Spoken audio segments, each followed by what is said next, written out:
All right, new week. I was just saying I cleaned up my entire office over the weekend, got a year's worth of shredding done. I feel like a new woman. I can't even describe it to you. Literally, I walked out of my office and Sean goes, "Why do you look so happy?"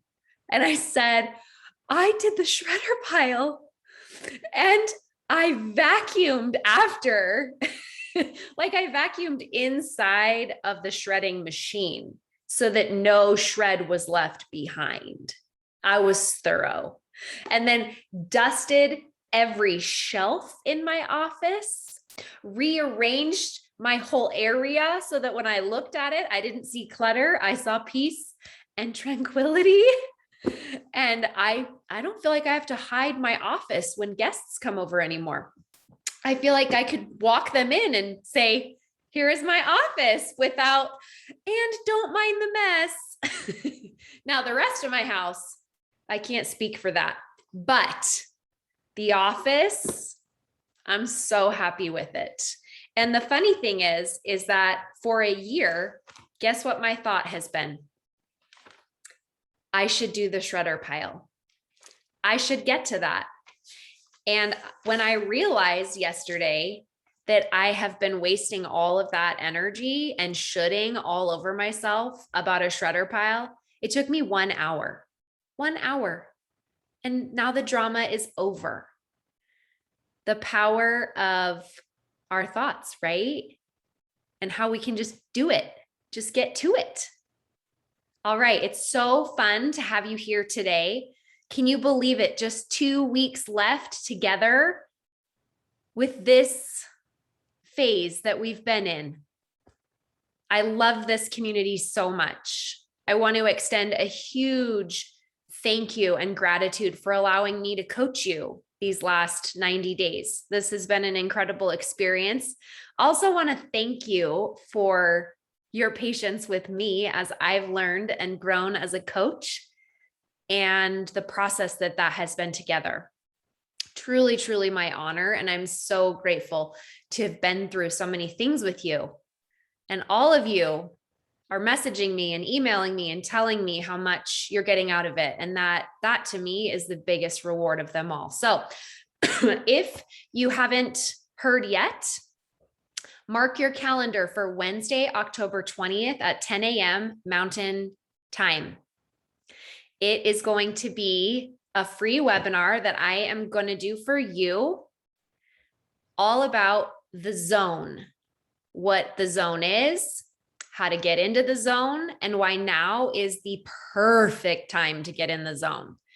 And once you know what the zone is, you're going to want to be in it. You're going to want to buffer with it. It's so good. If you don't know what buffering is, that's what we do as humans to avoid negative emotion. Today's call is a live coaching call. That means that the 2 people that are getting coached have signed up ahead of time to be coached. We do this every single day for 75 minutes. This week, we are coaching Monday, Tuesday, and Wednesday. I will not be here on Thursday and Friday. I have a mastermind event in Sacramento that I'm going to be attending, and I'm going to be doing that all day, Thursday, Friday, and Saturday. So we will take Thursday, Friday off. And then next week, we will have coaching Monday through Friday, every single day. And then we'll have the webinar on the 20th. And I have so many exciting things to share with you on the webinar that you are not going to want to miss. So get ready. It's going to be exciting. Set the alarms, set a reminder, big stars in the planner. If you don't have a planner yet, time to get one. Just get on Amazon right now and do it. You have all this extra time today with Facebook and Instagram being down, right? Everyone's like, "Oh my goodness, I unloaded the dishwasher. This is crazy. I never have this much time." I was done early. Like I've been sitting here for 20 minutes waiting for you. And I thought, wow, look how much time I have in my day. It's crazy. Nice little break, but I'm ready to have it back. All right, we're going to start today with Misty. Oh, yes, the time is going to be 10 a.m. Mountain Time on Wednesday, October 20th. Ricky was asking in the chat. All right. And other people are telling me they're hiding. Oh, Kathy's hiding her blurry background in her office, so we can't see it. It's okay, Kathy. None of us care. We're just happy that someone else has a dirty office too, right? Sometimes it's just nice. Okay, we're going to start with Misty today, and then I'm going to come to Kimberly. Now, the benefit of being on the calls live is that if someone has to cancel last minute, which sometimes things come up and we have to cancel, well, not me, but sometimes you guys have to cancel. I'm always here. But in the event that that happens, which it does happen about 1 to 2 times a week, pretty consistently, then I just pull someone from the live call and then you get to be coached without having to sign up. So yay. See, first time listener today, Jennifer says, since Facebook was down, wanted to grow and learn. So I jumped on this call. I'm so glad that you're here. Yay. See, we have all this extra time. Who knew? You know, you have this time even when social media is up, right? You know, you still have this time. Just something to think about. Okay. I've been thinking about that all day.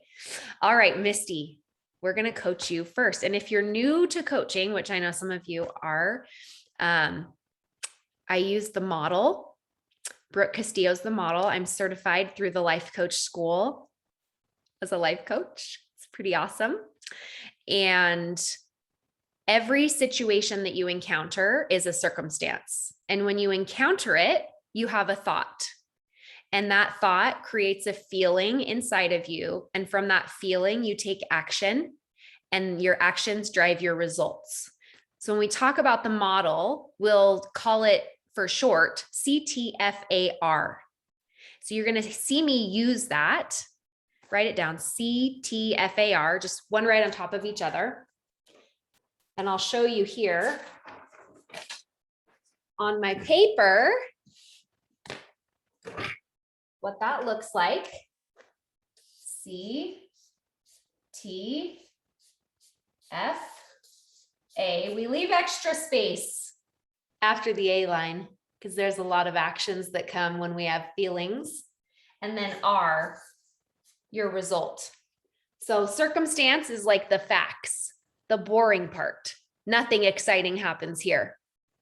It's like, it's Wednesday and a friend texted me. And then the thought is the juicy drama where all the really interesting stuff is, where you're like, and she used a frowny emoji and then she didn't respond when I responded back. And now it's ruined my day. Right? Because you had a thought and it made you feel a certain way. Your thought made you feel a certain way. Then you took a bunch of actions like, and then I texted my friend and then I called my mom and then I did a post, a passive aggressive post about how rude it is not to respond to texts. And then your result is always I fill in the blank. It's an I statement. And it's always a product of your thought. Spoiler alert. All right. So you don't have to know any of this. It's just kind of fun. And the more calls you come to, the more you learn and the more your mind is blown and the more you wonder how you ever survived without coaching and these calls every day. You can also listen to the replay on my YouTube channel or the podcast. We have thousands of downloads a day now. I'm just totally overwhelmed with gratitude because I know that that means that it's changing your life with that much interest. It's called Beyond the Rank, and you can listen to it anywhere you can hear podcasts.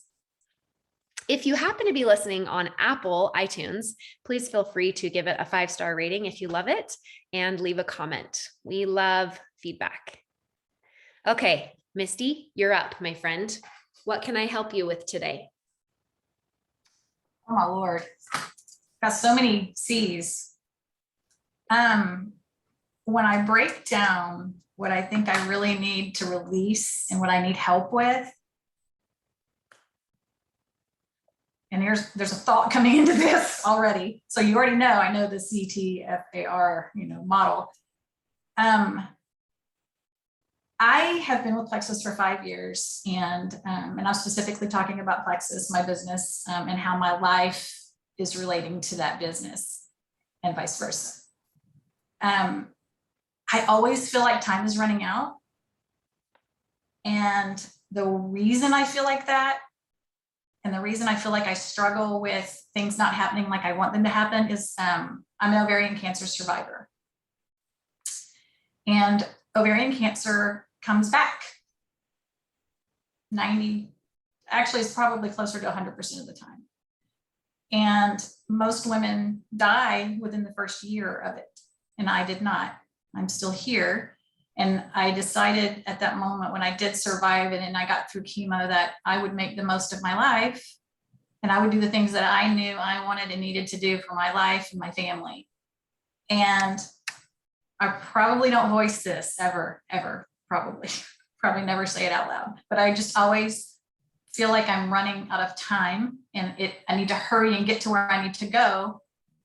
And I'm perfectly healthy. I'm probably healthier than most people who've never had cancer. But I think that that's probably the driving force behind everything that I'm doing right now. And I don't like that to be the driving force. When's the last time that you had this thought? Or can you give me an example of when you've had this thought? Every day. Like when today? What happened? I typically, it's one of the first things that comes into my mind when I wake up in the morning. So you wake up in the morning and what happens? First, every morning, it's gratitude every day. And that may come in the form of a prayer, thanking God for allowing me to wake up that day. It may come in the form of, I hope today is a great day and I don't have some weird sign or symptom, that's going to make me think it's back. It just depends on, every day it's a little bit different, but it's always the first thought in your mind. Tell me about this morning. This Does an morning, alarm go off? Do you just wake up on your own? oh, I wake up on my own around the same time every morning. What time was that this morning? Probably this morning was about 7:15, 7:30. Okay, so woke up today about 7:15 a.m. And you thought what? This morning was actually, I was thankful. This morning I was like, okay, this is a new day. A lot of it's because of what's going on with our business today. Little do we know that we wouldn't have anything to talk about it on the platform. But I was excited and I thought, okay, we're hitting Emerald this month. My team is excited. I'm excited. And it's a step closer to hitting a goal that I feel is going to be not just for me personally, but amazing for my family and my team, and to be a good example. And I feel like I struggle with that. And so when this morning you wake up at 7:15, you said you started with gratitude and you were thinking about your goals to hit Emerald this month, right? Mm-hmm. And at what point, if any, did you have the thought, I'm running out of time or I need to hurry and get to where I'm going? Or did that not happen this morning? It happens every morning. It happens. And walk me through when it enters in. I'm really curious about when it starts. When I wake up, so the funny thing about cancer is that I don't view it, it's so stupid because it's so backwards, but I don't view it as this horrible thing that happened in my life. I view it as it was an opportunity. It was a wake-up call. I'd wasted so much of my life giving to other people and neglecting my own people and my own needs and my own family. And so when I wake up in the morning and I wake up with no pain, I wake up with no, like so many women that I speak to who've had this cancer still have it, or they wake up with pain every single day. Well, I don't wake up with that. So my first thought is, okay, I woke up, there's no pain, I feel good, there's no cancer. That's literally how it goes through your head. That was this morning. That's what happened this morning. You woke up at 7:15 a.m. and you thought, I feel good, there's no pain, there's no cancer. Mm-hmm. Okay. And then what did you do? Then I just went about my business and I started my day. Mhm. I went and I freshened up a little bit, came in, swept up 900 pounds of dog hair. I got my supplementation in, got my drinks in, got my greens in. And then I was like, oh, I probably should get a shower and at least wash my hair because I have a 2 o'clock call today and I at least need to have some kind of presentability. You never have to shower for my calls. Don't worry. You can come in your jammies. We're all fine. But then, it always goes back to When did you think I'm running out of time? I think it's always in the back of my head. What triggers it? Not being where I want to be. Where are you wanting to be? I want my family to be financially stable. I want my husband to know that if something were to happen, he would, that at least there would be a tiny piece of security, knowing that there is some financial, stability there for him.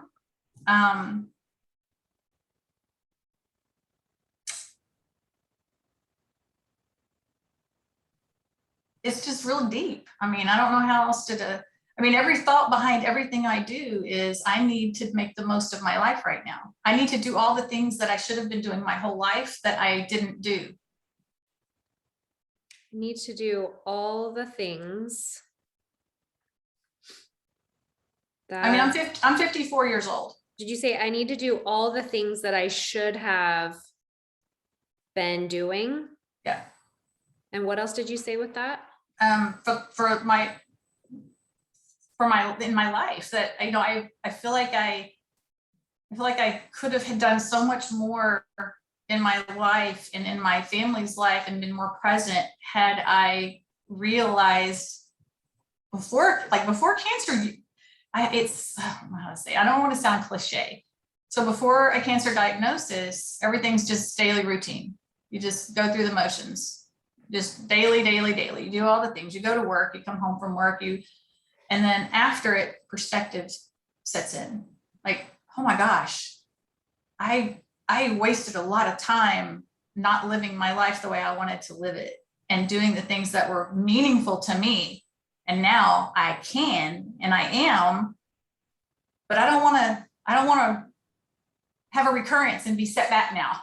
I need things to be good and clear. And does that make any sense at all?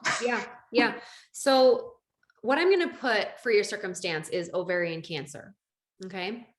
And then your thought is, I need to do all the things that I should have been doing for my entire life. Right. Mm-hmm. And it sounds like such a beautiful thought, but I think it's actually one of your most damaging thoughts that you choose every day. Yeah. And you can see that, right? Mm-hmm. Yeah. You're like, yeah, I know, help. Right. And when you choose this thought, I need to do all the things that I should have been doing for my entire life. What feeling do you have? One word, emotion.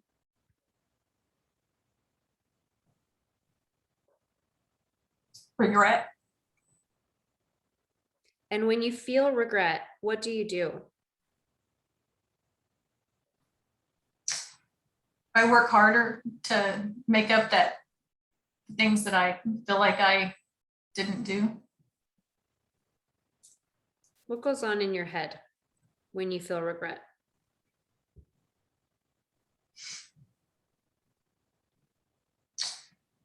Like I'm not doing enough. Like there's just so much to do. And is there enough of, there's just not enough of me to give. But then I do also feel like I give constantly. And then I wonder, oh man, am I giving so much that it's not effective? I mean,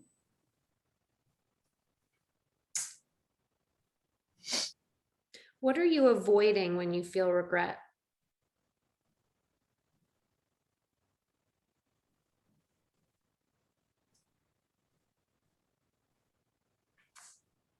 I don't know. I don't know. You said When you feel regret, you work harder. What does that look like? Are you sending messages? Are you posting on social media? Are you organizing your office? All of it. All of it. I'm constantly getting on coaching calls, personal development. I know that this is a bad thought. I know it is. And I know it should never be the driving thought for me. I know it should not, because it just keeps me taking me back to that place. But I tend to just pour myself even more in. And I think what maybe I end up doing is maybe sabotaging my own business, because this over exaggeration of work may look really hard to people, and I'm trying to help them get somewhere, and I don't want them to do it like I've done it. I can tell you that right now. I've got 9,000 level 1 ambassadors, and I'm really good at helping them get healthier and helping. I am terrible at showing them how to make this a business so they don't have to go through what I'm going through. Like, I want them to see that there's a better, easier way to live their life than regretting the thing. Because I've got so many team members who hate their jobs. And what I want to tell them is, don't live in regret, because sometimes it gets taken away and you'll be forced to make a big change. And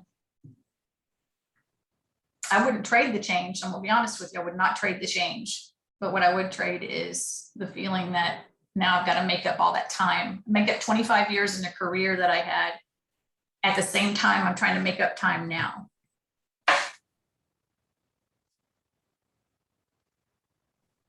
So when you think, well, what you have, you survived ovarian cancer. And when you think about that, you think, I need to do all the things that I should have been doing for my entire life. And then you feel this feeling of regret. And then you get on endless coaching calls. You send messages, you post, you have a lot of scarcity around time. You judge yourself from this place of regret. You said, I'm not doing enough, or I wonder if I'm doing enough. You have self-doubt in this place too, from regret, meaning when you're saying, I'm giving so much that it's not effective, right? You're doubting yourself. And when you do these things from this place of regret, from this thought that you're choosing, the result that I see coming up the most is, I don't enjoy my life.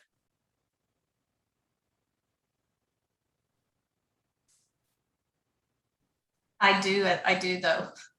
Right. I do. It's so clear that you do.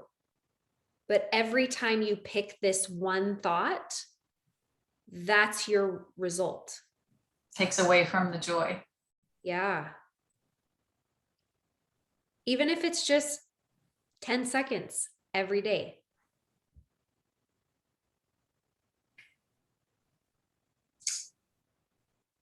What's coming up for you?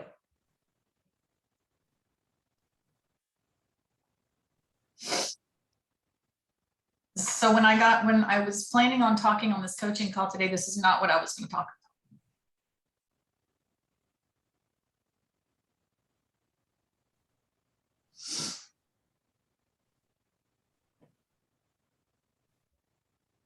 And obviously I needed to.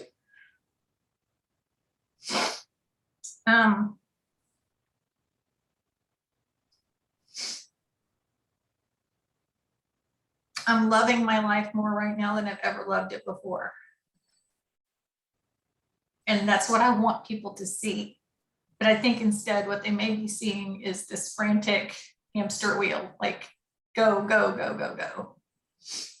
And I think the only reason why you think they're seeing that, the only time you think that is when you grab this thought that I need to do all the things that I should have been doing for my entire life.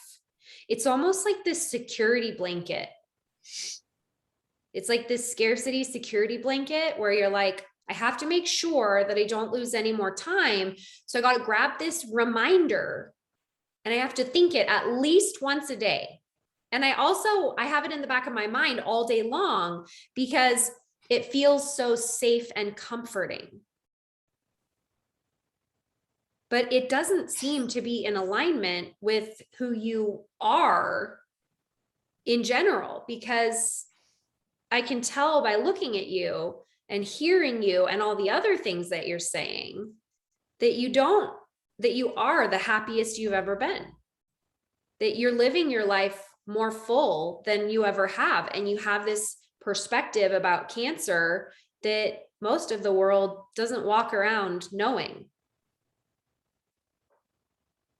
And it's almost like you're afraid to go into all of that 100% of the time, because you're like, yep, and we got to be so careful.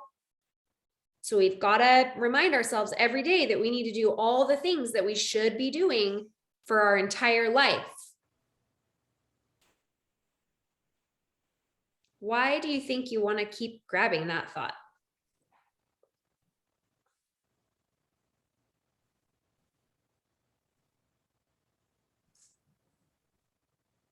Maybe because I don't want to forget the perspective.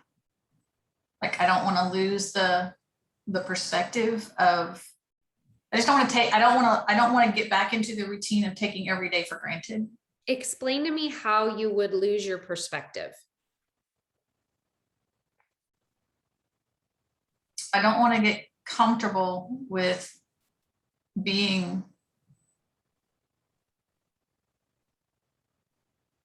I don't know how to word it. It's like I don't want to be comfortable being healthy and well. Why not? In case I'm not again. So if I'm constantly moving that direction, then so it's sort of like, again, I don't enjoy how healthy and well I am because I'm afraid that I might not be healthy and well at some point. So I can't enjoy being healthy and well because I might one day be unhealthy again. Yeah. It's kind of fascinating that our brains do that, right? Well, and I came from a workforce that is very, you don't show your emotions.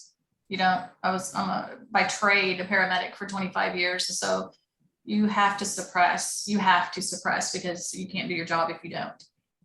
And that really, I've always been so good at suppressing feelings and emotions, and you have to be strong. You can't be weak, and weakness is a sign that you are not doing your job or that you can't do your job. I mean, that's just part of, unfortunately, that career that I had.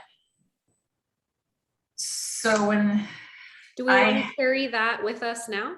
No, I plan on working hard not to. I really do. I work very hard on vulnerability and learning and talking about how I feel about things.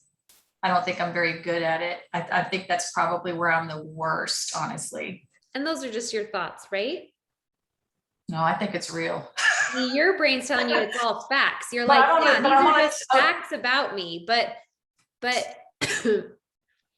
I'm gonna call it a bunch of strangers crying, right? So, yeah. These are just, your cancer is just your circumstance, right? Mm-hmm. And whether it comes back or not is just your circumstance. You create your experience with what you think about it. And when you grab this thought that you need to do all the things that you should have done before for your entire life, your result is, I don't enjoy my life.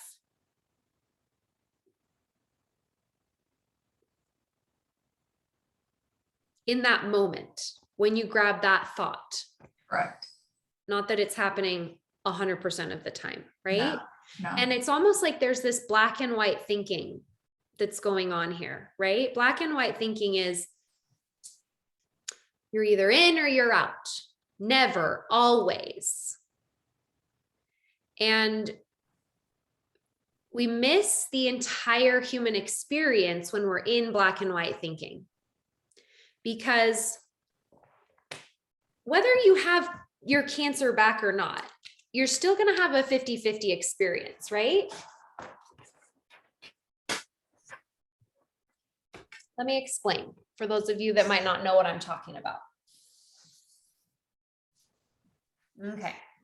Life is 50% positive and 50% negative. But what I see coming up for you right now, Misty, in your model that we have for you, and in this thing that's always sort of there in the back of your mind all the time, is this idea that if you can just do all the things, that you will feel 100% happy and that you will never have regret, right? But that's not even possible. Because life is 50-50, whether our cancer comes back or not, whether we lived our life without regret or not. Where does regret go? Definitely in the, yeah. In the negative side, right? And in your mind, you're like, so if I just do all the things, and I am constantly enjoying my life to the fullest, then I will avoid feeling regret moving forward. Like that's what your brain is telling you right now is possible. Yeah. But what is actually true is that life is 50-50. So no matter how much work you do, no matter how hard you work, you're going to have regret about how you live your life. Sometimes you might feel satisfaction and fulfillment and connection. These are 3 emotions that you haven't said these words to me yet, but I sort of intuitively feel that that's what you're aiming for. Would that be accurate? Yeah. On some level, or do you have other words you want to use to describe it?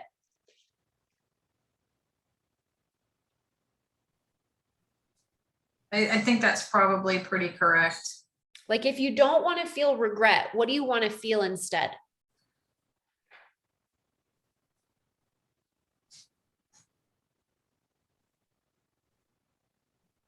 Accomplishment is one.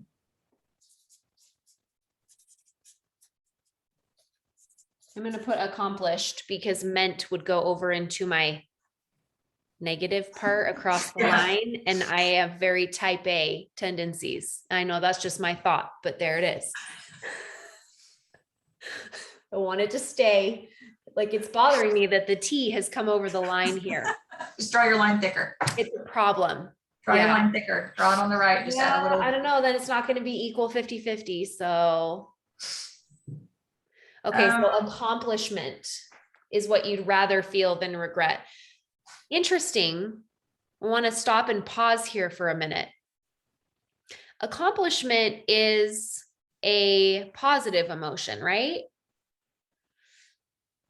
However, if we're picking it up to avoid feeling a negative emotion, where does it go?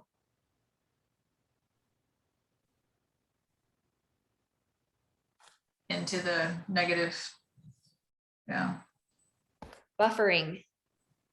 Buffering is what we do when we avoid feeling negative emotion. So it's not that accomplishment is out here.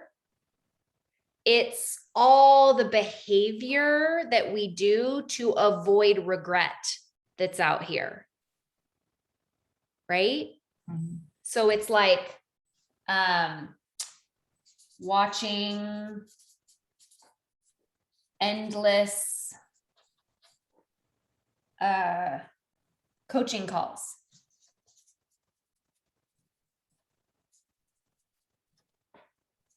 It's organizing office. Now, some of you are like, didn't you just say you organized your office last night? Are you buffering? I know you just went there. I know you did. Yeah. Ricky, she's admitting it. She's like, that's what my brain was doing. Here's the thing. Do you like your reasons for doing it?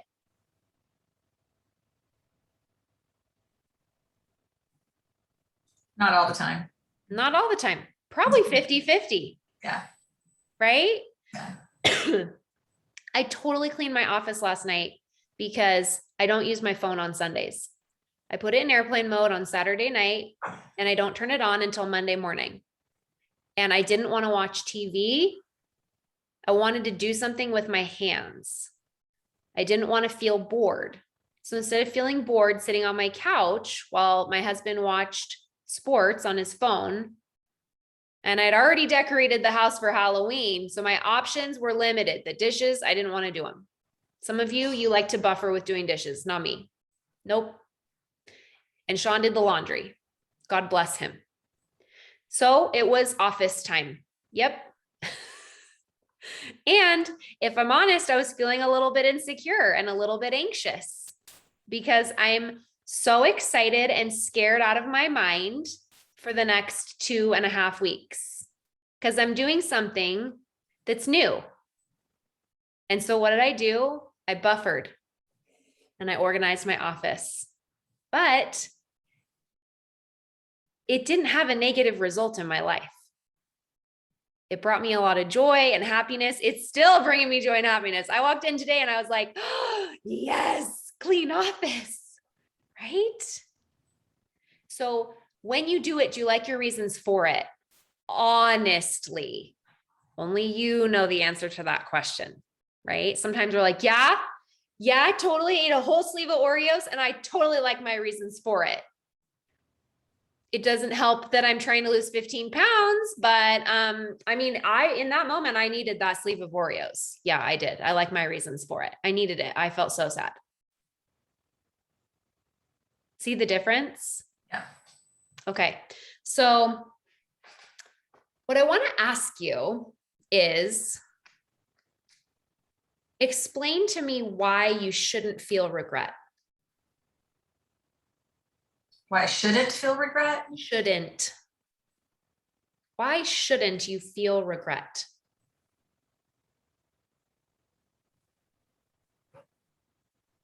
Well, everything that happens, I'm a firm believer that everything happens in your life it's a lesson. You can take good from it or take bad from it. And so while I don't regret my career because there's so many good things that came from my career, I met people that I will be friends with for the rest of my life, valuable life lessons. I got to be with people at the worst times of their life and watch things happen in a positive way for them. You're just part of something really big and bigger than yourself. But by doing that, I poured so heavily into that because it requires you to be so present in that job just to make a living that you completely miss out on your own family and your own life. So while you're out taking care of other people's lives, you miss your own. And that's the part I regret about it. And so that's why I feel like, man, I've got this new perspective, a new life. And now I need to take advantage of this time. It's almost like, and correct me if I'm wrong, I don't want to put words into your mouth. It's almost like I felt like you were explaining almost like some shame coming up with like, you had to pour yourself into this career. And maybe it's not shame. Maybe that's the wrong emotion to use. But when you were explaining that, saying, you have to give yourself, you have to like almost turn away from your family. You have to do these things. And I know regret is what you feel when you look on it now, but when you were just describing it to me, it was almost like there was something else coming through there. Yeah, you give so much. So I've always, my way of describing the EMS profession, and no offense to anybody, if there's anybody on here at EMS, is but you give and give and give to it. It does not give back to you. It takes away from you. And so while I loved some of the ancillary things that came out of it, which were the relationships and lifelong friends, my husband, for God's sakes, I met my husband in this business. I mean, so had I not done it, I would not be married to the love of my life, who drives me crazy most days. But I'm like, I didn't really get anything back from that. What I got back from it was just a lot of lost time and a lot of frustration and a lot of tiredness and illness. It breaks you down physically, it breaks you down emotionally. So, yeah. So a lot of it's also resentment, maybe. Mm-hmm. Explain to me, you just said something interesting. You said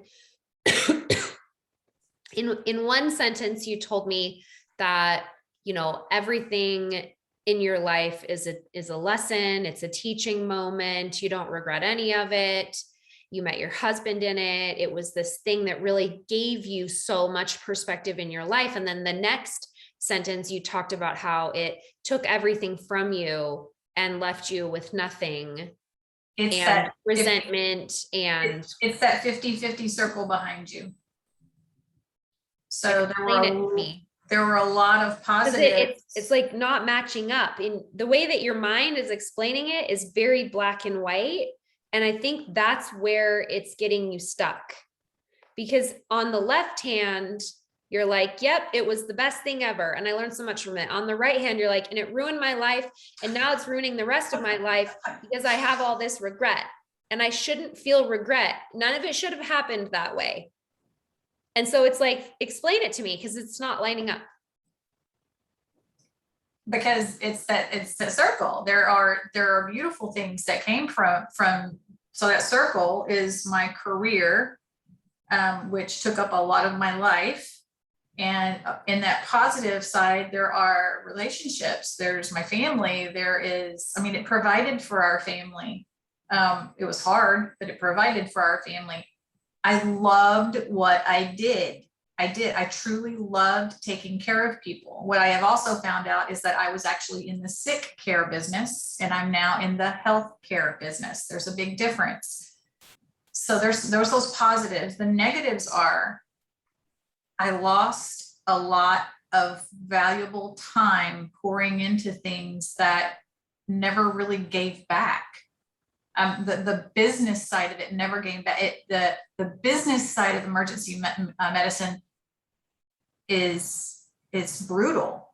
It's backstabbing. It's, you know, you can never, I mean, you're constantly looking over your shoulder. I mean, so there's a lot of really negative things too, but the positive things I took away from that. I mean, I really did hold on to those positives. The negative things I resent. And it's kind of interesting because you're in your mind, it's like you're explaining that it shouldn't be that way. It should not. How should it be?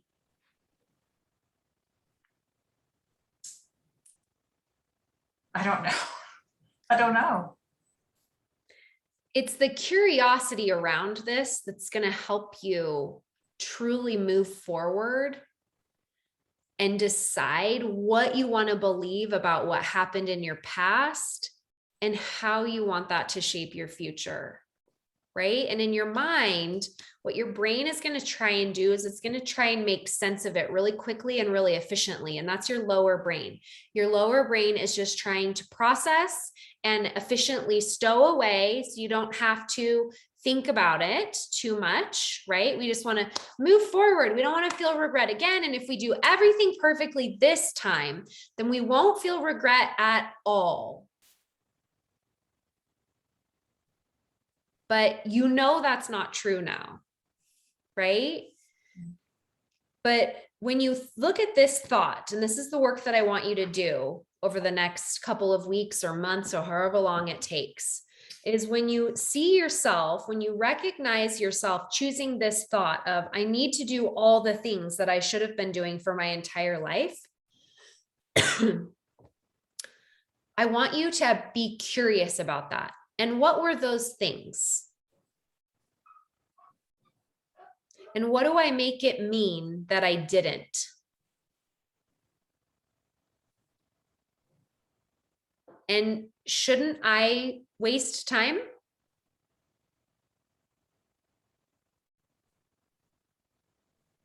I mean, I survived this cancer. Shouldn't I get to do whatever I want with my time? But let's beat ourselves up about how we're wasting our time, because that will make it better. Right? That's pretty deep. And so being number one, start with compassion of yourself. Of course you feel this way. You survived a cancer that is almost unbeatable. So you feel like you're on borrowed time, but the only reason why you feel like you're on borrowed time is because you pick that thought, I'm on borrowed time. What if you chose the thought, I have a second chance to live, which I'm sure you're also choosing, right? Yes. But I have a second chance to live, which means I'm going to waste time on purpose if I want to. Like, I almost feel like that thought could be really useful to you. Yeah. As you're exploring and navigating this. Yeah. Because it's like you've told yourself, these are the things that we're allowed to do since we survived. And then these are the things that we're not allowed to do. And we're totally going to control the outcome. And in the meantime, I'm not even going to enjoy my life, my second chance at life, because I'm just going to judge and self-doubt myself on if I'm doing it the right way this second time around. Right.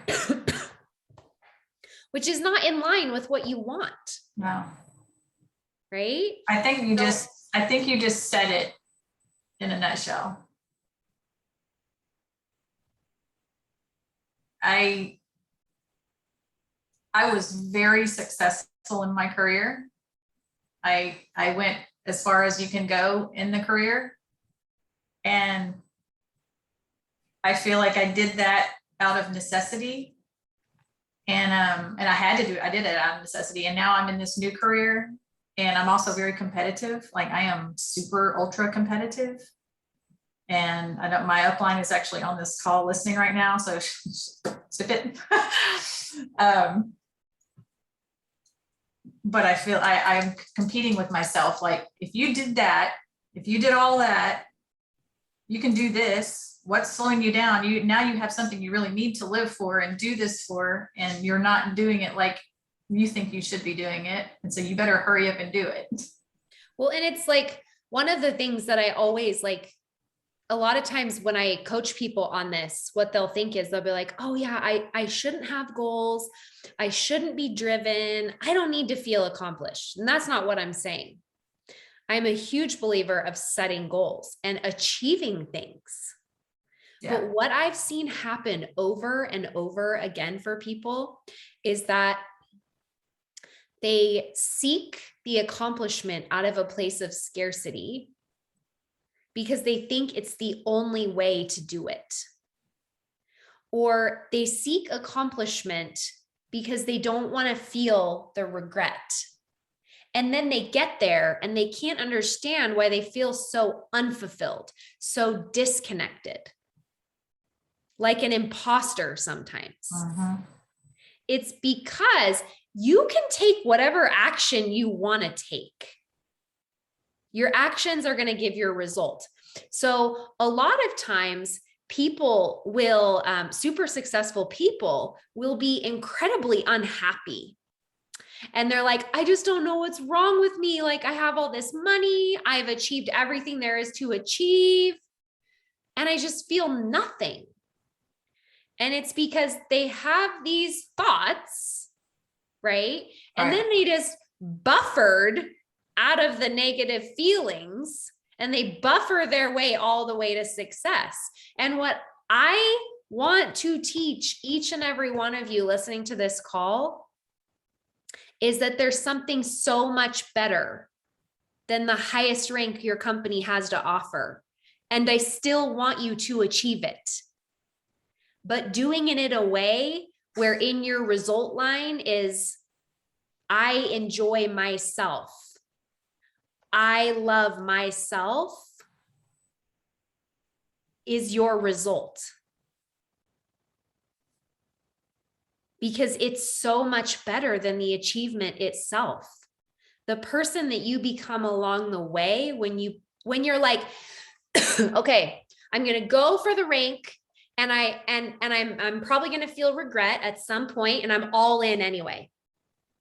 Because if the worst thing that could ever happen to you is to feel negative emotion, which that's the worst thing that's ever going to happen to you on like a very like far, like black and white scale, when you're dying, the worst thing that's happening to you is emotional pain. You're feeling the pain and your brain is hurting. The worst thing that can ever happen to you is emotional pain. And so right now, what you're doing is you're like, yep, and it could come back one day. So I might as well just like make myself miserable now. It's like you're doing it ahead of time. Right. You're like, let's not procrastinate this thing. We'll just feel miserable now. Right? Yep. And Yep. so, yes, set the goal, hit the top rank of your company, achieve everything, make the goals, get it all. But be mindful of what's going on in your head and what's driving you along the way. And be willing to experience embarrassment, regret, sadness, loneliness, betrayal, and go into it knowing that 50% of the time, that's what you're going to feel in pursuit of it. And the other 50% of the time, you're also going to feel accomplished, connection, satisfaction, unless you're out here buffering the entire time, which is what happened to me. 18 months, top of the company, won everything there was to win, got there and literally was suicidal because I was so disconnected. It didn't matter what I had achieved. None of it mattered. I felt nothing. And it doesn't have to be that way. You can still have all of the success. But when you're taking action from buffering, you're beyond feeling, you're feeling nothing. Right? And then in your R line, I don't enjoy my life, or I hate myself. I know that wasn't in your R line here, but that was in mine when I did it. I hated myself. And it wasn't because of anything that anyone had done to me or what network marketing had done to me, although I did blame network marketing for years. It was just my circumstance. And then I chose thoughts, and then I had a bunch of feelings. Then I buffered my brains out. And my result was I hate myself, and everyone would be better off without me.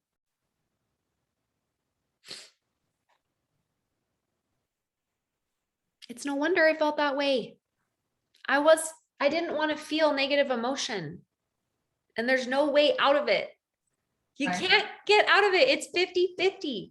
So compassion and then curiosity for yourself. And then think of like, do I want to believe that I need to do all the things that I should have done for my entire life? And if I don't want to believe that anymore, what do I want to believe? Yeah.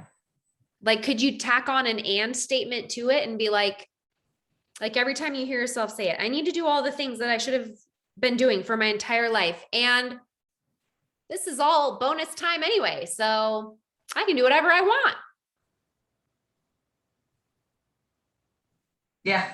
Like, what feeling does that give you when you tack that onto the end of it?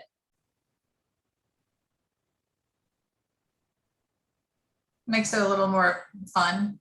Like what? Like what emotions coming up when you're like, and this is all bonus time anyway.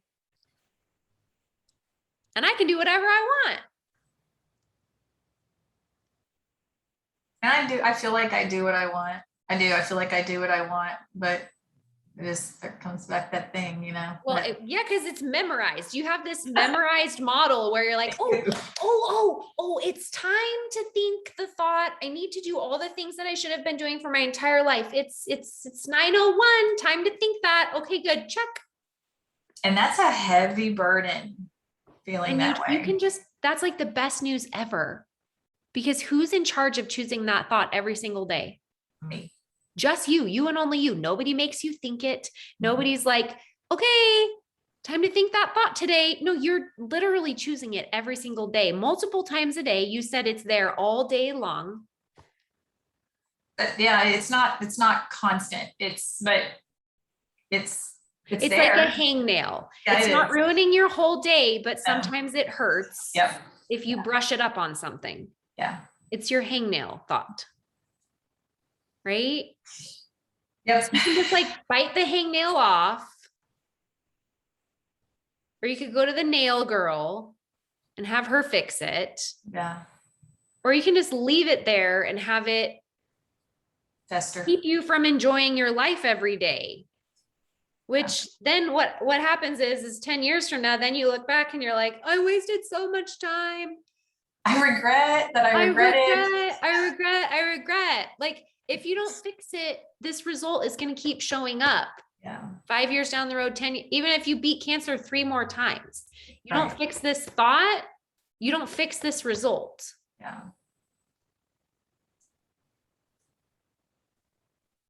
It's true. Which is, again, the best news ever. Yes.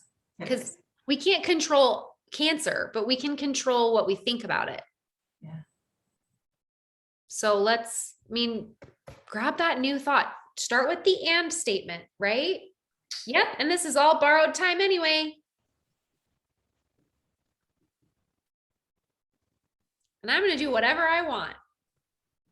And I want to be Emerald this month. And I want to earn the shopping spree or whatever it is that you're going for. Yes.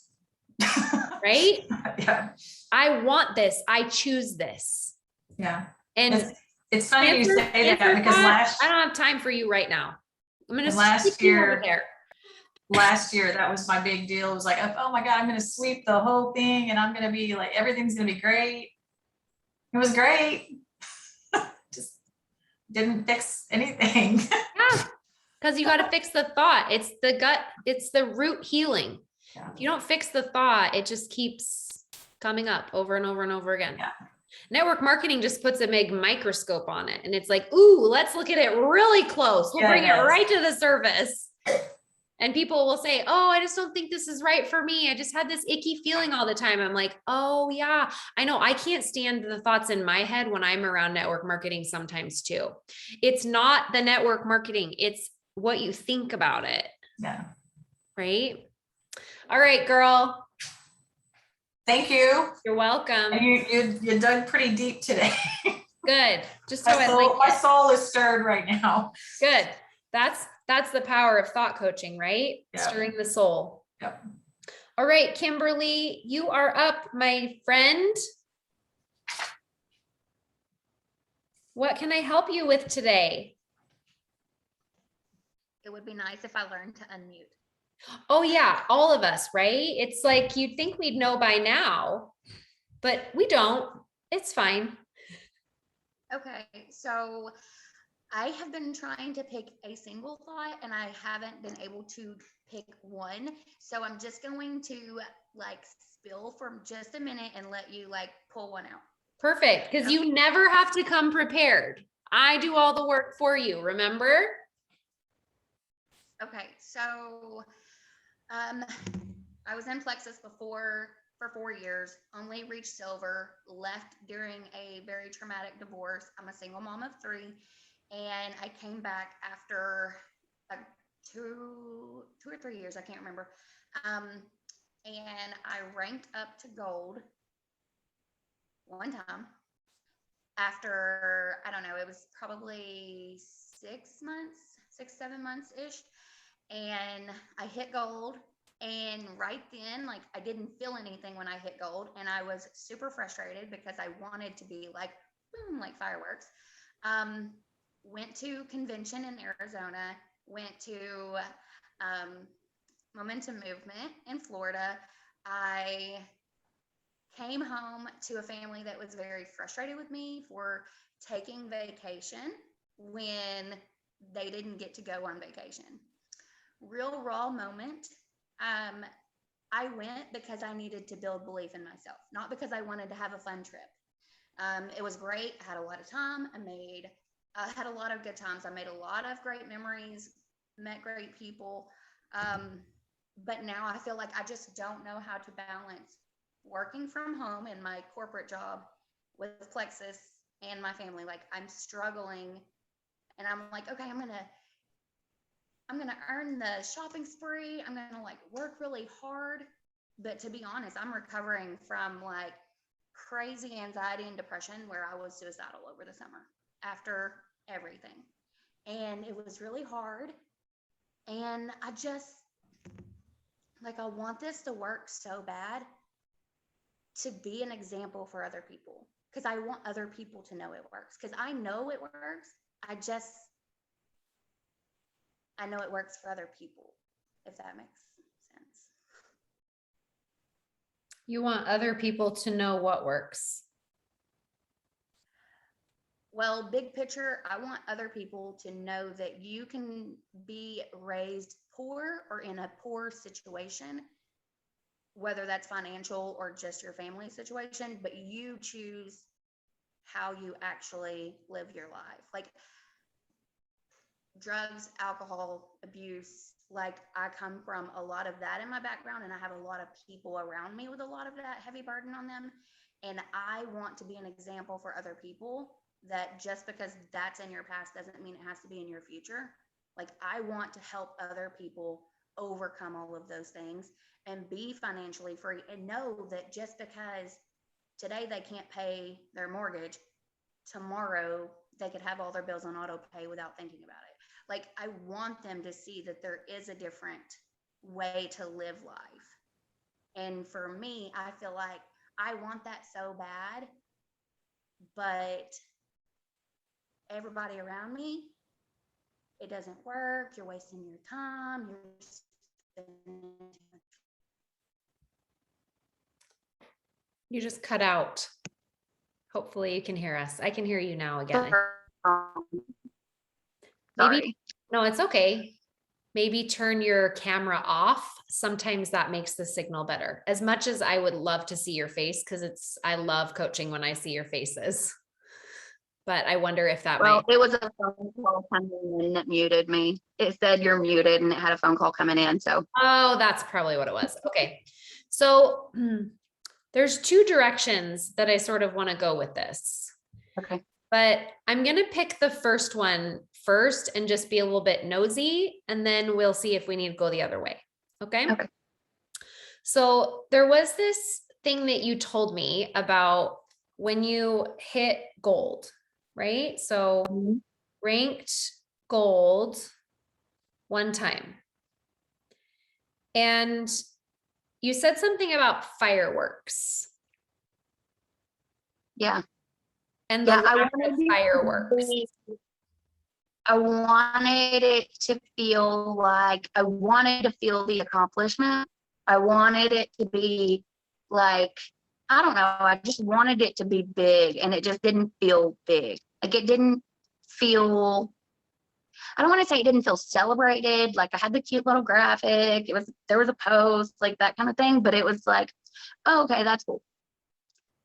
So, and then like, I felt like immediately when I hit it, because I hit it mid-month, I actually ended the month with, I think, like, I can't remember, it was like 120 or 140 points. I can't remember exactly, but I blew past gold. And even though, like, immediately I recognized the thoughts coming in that was like, those were all one-time orders. Don't expect any of them to order again.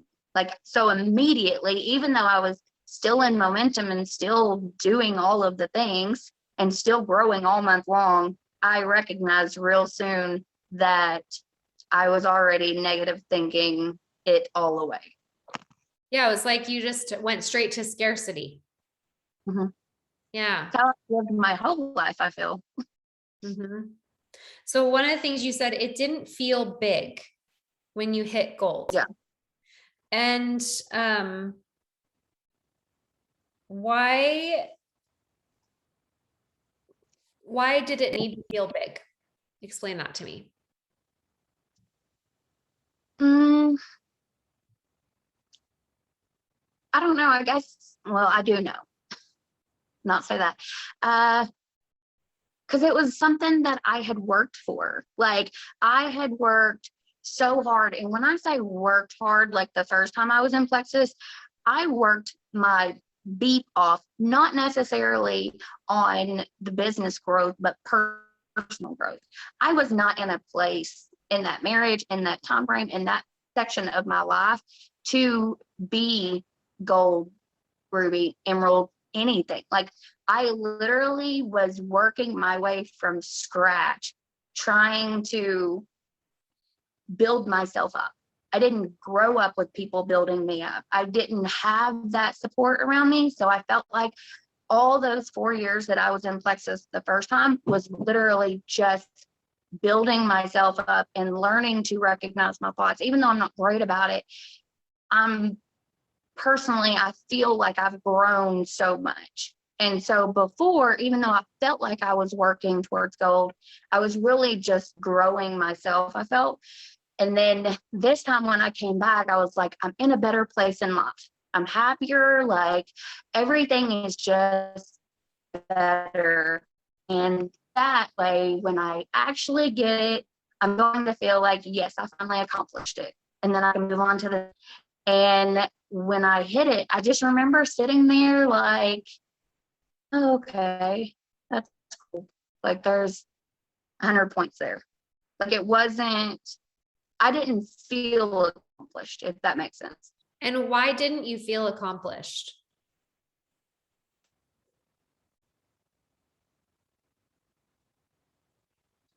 You froze again. Because there were no fireworks. I mean, that's the only thing that really comes to mind. It's like, And it's, I talked to you for like a should there be fireworks? I feel like when you work hard for something and you accomplish it, there should be fireworks. Like, it should feel like super exciting, and it should feel like all the hard work is paid off. That's how I feel for Where me. does all But that, where does all that come from? Who creates the fireworks?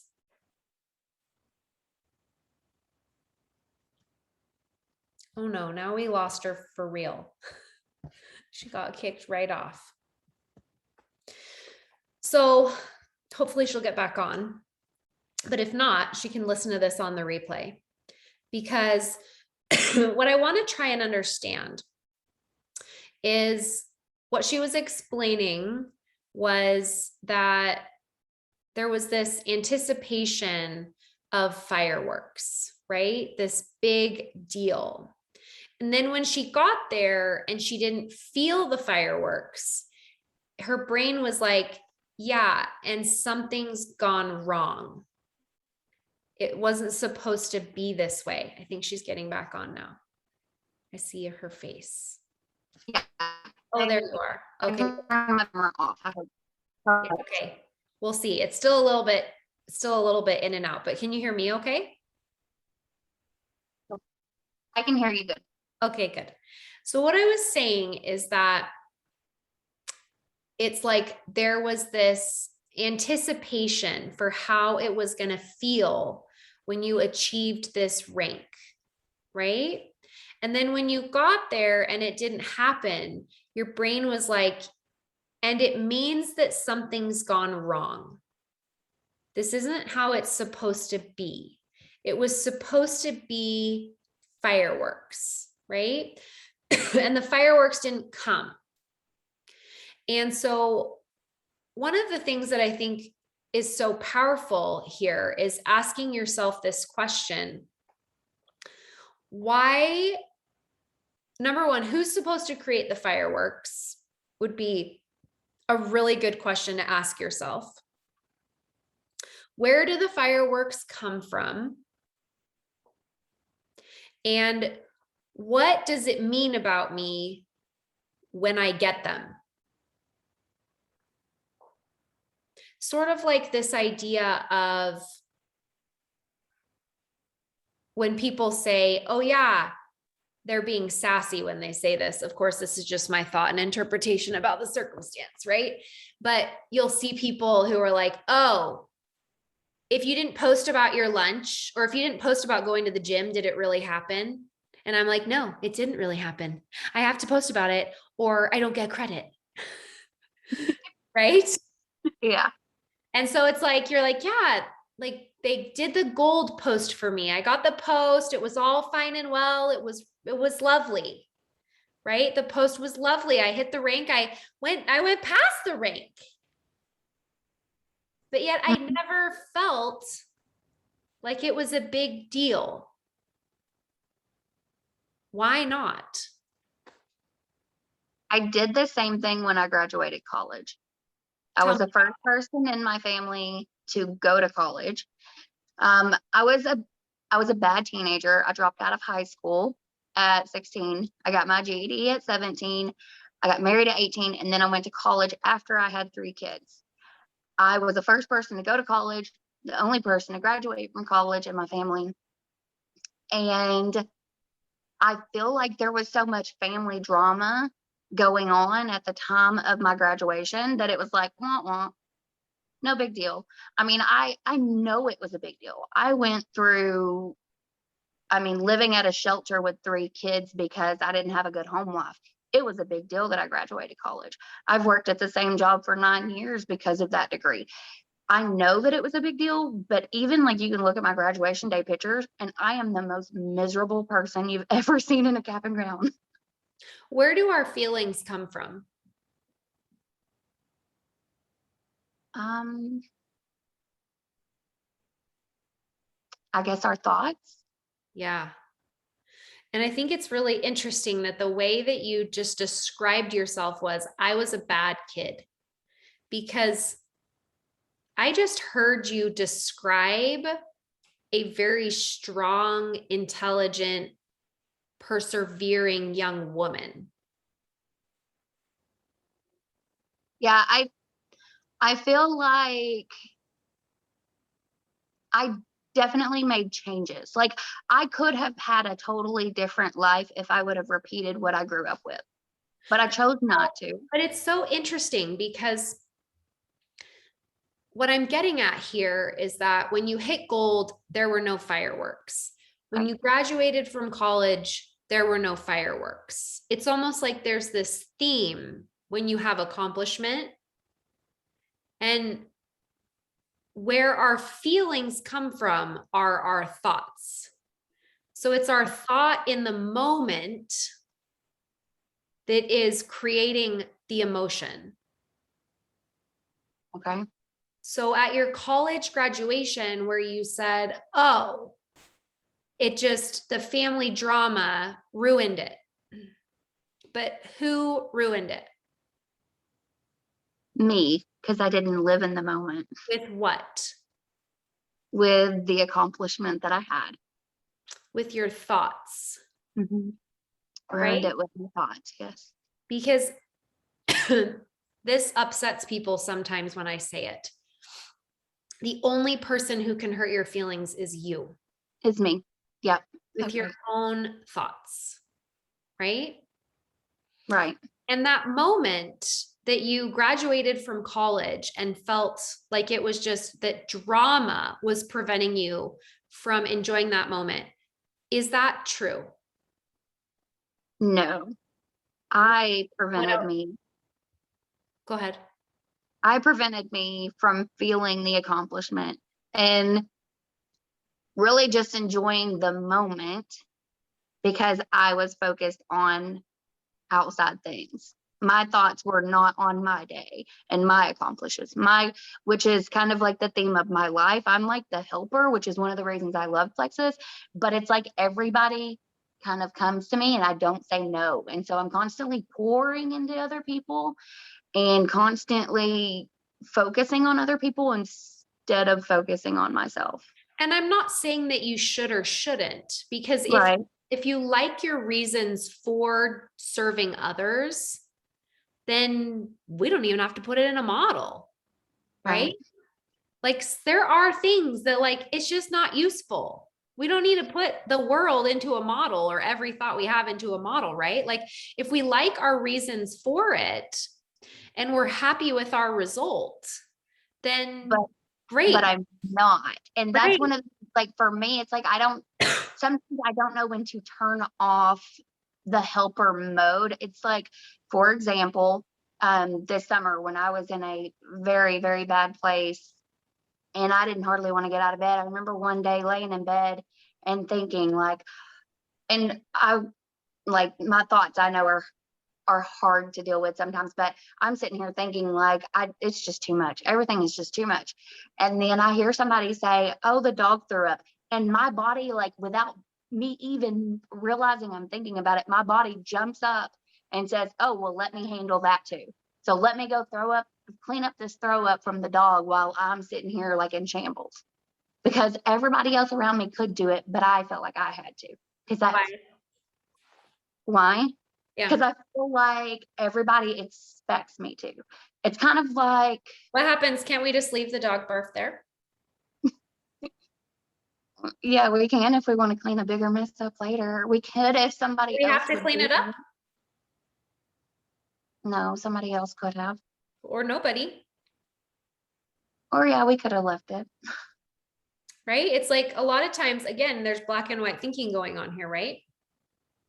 Yeah. Where we're like, yep, I'm gonna have to do it. It's always me. Yep. Right. And a lot of times when I catch myself in this thinking, which I catch myself in this thinking frequently because I have a human brain, just like you, just like everyone listening, right? And I'll let myself have an out. I'll be like, yeah, I don't have to do that. You just leave the dog barf there, like on the side of the bed. Cosette always barfs on Sean's side of the bed. We don't know why. It's so weird. It's like, oh, I feel a barf coming on. Okay, I'll walk over to Daddy's side of the bed and just barf in the same spot every time. Yep, there we go. Okay. Yeah. And it's like, sometimes I'll be like, yeah, I don't have to clean it up. I could just leave it there. Could totally just leave it there. But in my mind, I make it mean something. I'm like, I can't be the lady that has the messy carpet, because then it means I'm like a messy carpet lady mom person. And then I start picturing that mom of a high school friend that I don't even know if there one existed, but I'm making one up in my mind as I'm trying to avoid becoming her. It's like we have these like figments of our imagination, or you have like an actual person that you're like, oh yeah, and I don't want to be this way because then I'll be like my mom. Yeah. Or I don't want to be this way because then I'll be like my upline. Or I don't want to be this way because then I'll be like that stranger that looked at me weird one time. Yeah. Like we attach meaning to it. And so what can help you, a couple of things, right? And then we'll wrap up. Number one, the fireworks, like this thought, I want you to write this thought down. I create the fireworks. Okay. Because my guess is that you're going to keep missing these moments when they happen, because history shows us, not that we want to live in the past. I'm not trying to say that. Some of you are like, I thought we don't live in the past, Emily. I know, just bear with me. I know. There's this pattern that you have picked out yourself here of didn't enjoy the college graduation, didn't enjoy ranking gold. So odds are the next time something great happens, there's probably going to be something that's going to get in the way of your joy if you allow it.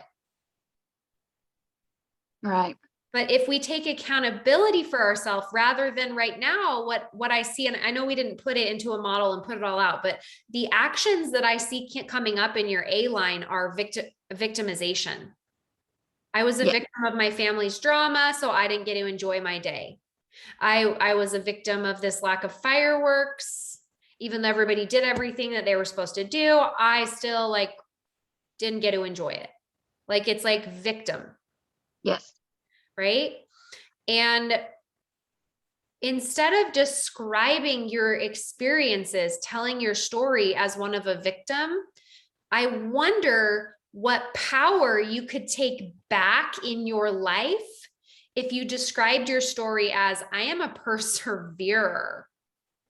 Like I beat all odds as a single mom and got my GED and graduated college with 3 kids living in a shelter. Like I create the fireworks.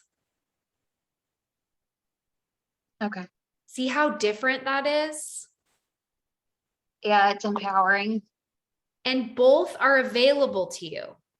You can keep telling your story the way you just told me. I was a bad kid. I barely graduated. I got my GED. Then I, went to college, was living in a shelter, didn't enjoy my graduation because my family had all this drama this day. That's telling your story from like this victim point of view where you're giving all your power away to everybody else. Yeah. But when you describe it in this other way of like, I'm a perseverer. Against all odds, I got my GED, living in a shelter with 3 kids as a single mom. I graduated from college. I make my own fireworks. From that place, I think you're going to create really amazing things in your life. But from where we started with this thought of like, it didn't feel big. It was like, I know you didn't say it was a letdown. Those weren't your words, but that was sort of what you That's what it described, felt right? like. Yeah. You said it didn't feel big. And it was like in your result line, I am small. Yeah. Right? Mm-hmm. But think about, instead of it didn't feel big, think about replacing it with this taking my power back idea of like, yep, I hit gold and I create my own fireworks. Yeah. And like, maybe next time I need to like, I don't know, get some sparklers to light off or whatever. Yeah. Right? So can I ask you a question? Yes. This victimization, I feel like I have 100% spent the majority of my life here. And so do you have a suggestion of how to work on that? Because I don't want to be somebody that constantly just lives in the past and focuses on all the things that I've been through or I've overcome. Let's put it that way, all the things that I've overcome. But I would love to, like, I've thought about trauma therapy, but I don't want to like dig into it. Like, I really don't. Like, I just want to like be like, well, that's the past and I create the future and here I am. Guess what? We got to dig in. Yeah. Because the other part that I didn't talk about here when I was talking to Misty is that we can buffer, we can avoid processing our trauma, right? Like, how do you avoid processing your trauma? What do you do? Do things for other people, find somebody else to lose myself in. Mm-hmm. Yeah. So you're sort of like buffering with service, right? Yeah. So we could put. But I'm not doing it with a joyful heart either, because I can definitely tell when I'm buffering with service. I do it, but I do it. I have attitude, definitely. So I can always tell. Yeah. And the only way back to not have that victimization happening is to go through the river of misery. Yeah. From the land of buffering through processing our pain. right? Because over here is where the trauma is. And tell me, when you think about your past and the trauma that you went through as a child and as a young adult, what are the emotions that come up? Anger, What else? loneliness, What else? sadness. And so we're trying to avoid feeling anger, loneliness, and you said sadness. Yes. When you ranked gold and it didn't feel big, what did you feel? Let down. I mean, that could definitely describe my childhood too, but Kind of I interesting, don't think right? in the moment. Yeah. Kind of fascinating. And I did not see that coming. Whether you want it or not, the negative emotions are going to come. Yeah. And because you're trying to avoid them in those moments where you have an opportunity to enjoy your accomplishment, you're not feeling it. You're feeling let down. Yeah. And it's because you haven't processed this stuff. Because guess what? The only reason that we know why accomplishment, connection, fulfillment, and satisfaction feels like is because we know the deep pain of anger, loneliness, and sadness. We have to know the yin to know the yang. So is it common to avoid those things as a way of trying to protect other people? 1,000%. Because I feel like sometimes I can't process things without hurting people. Like I don't want to hurt my mom. I don't want to hurt other things. Who's the only person that can hurt someone else? Like your mom, for example. Her thoughts. Her mom, your mom is the only So one that I can can hurt her take feelings. accountability for that. Okay. You processing your pain hurts nobody. Okay. When you're thinking about, oh, I'm going to hurt my mom's feelings if I process my sadness, loneliness, anger, that's you getting in her model. Mm-hmm. Right? I love this. My friend Leah gave me this as a Christmas gift. Oh, And the woman in the arena. it's the FDR quote, but transformed into say woman instead of man. Woman in the arena. It's not the critic who counts, not the woman who points out how strong the person stumbles or where the doer of deeds could have done them better. The credit belongs to the woman who is actually in the arena, whose face is marred by dust and sweat, who strives valiantly, who errs, who comes short again and again, because there is no effort without error and shortcoming, but who does actually strive to do the deeds, who knows great enthusiasms, the great devotions, who spends herself in a worthy cause, who at the best knows in the end the triumph of high achievement, and who at the worst, if she fails, at least fails while daring greatly, so that her place shall never be those cold and timid souls who neither know victory nor defeat. If you don't know sadness, and you don't know anger, and you don't know loneliness, and you don't know let down, how will you know satisfaction, fulfillment, connection, accomplishment? That's why you don't know them. Yeah. That's why in those moments of achievement, you're not feeling them because you're not processing all the negative. Okay. Which is the best news ever. Because you get to decide right now to be like, yep, okay. Anger, I have some anger about my childhood. Why? What am I Oh, do angry you about? really want me to answer that? No, this is the work for you to do in your Yeah, mind. And you yeah, can always bring it to coaching. You can come back and get coached on this for years if you need to, right?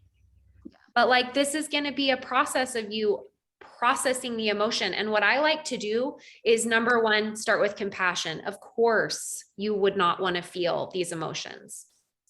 Of course, you would want to avoid them. They don't feel good. And your brain is programmed on a cellular level to give you dopamine for doing things that keep you alive. Conserving energy, avoiding discomfort, and seeking pleasure. Mm-hmm. But we almost have to tell ourselves, yeah, I don't want to feel the loneliness that I felt as a child, but like, it's not going to kill me. Yeah. You know? And so where in my body do I feel loneliness? Is it fast or slow? What color is it? You can do some body work there. And then things like, yeah, I don't like the way my childhood was. I don't like it. But was I entitled to a perfect childhood? If my childhood had been perfect, would I be the like the amazing persevering woman that I am today? Would I have as much to offer the world if I had had the perfect childhood? It's all of these curious thoughts that you get to take the time to have that will allow you to process that pain that you're avoiding.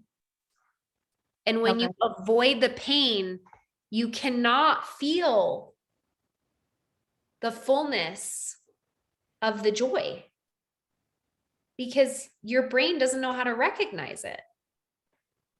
Yeah.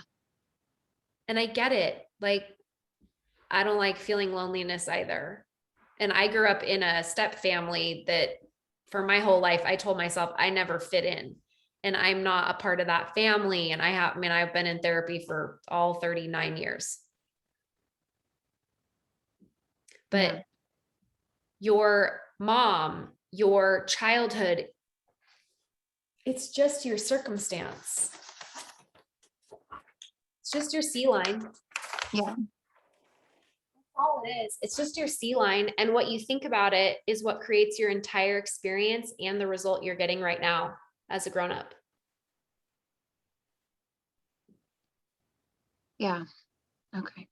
Which is the best news ever. Because you take all your power back in your T line, your thought.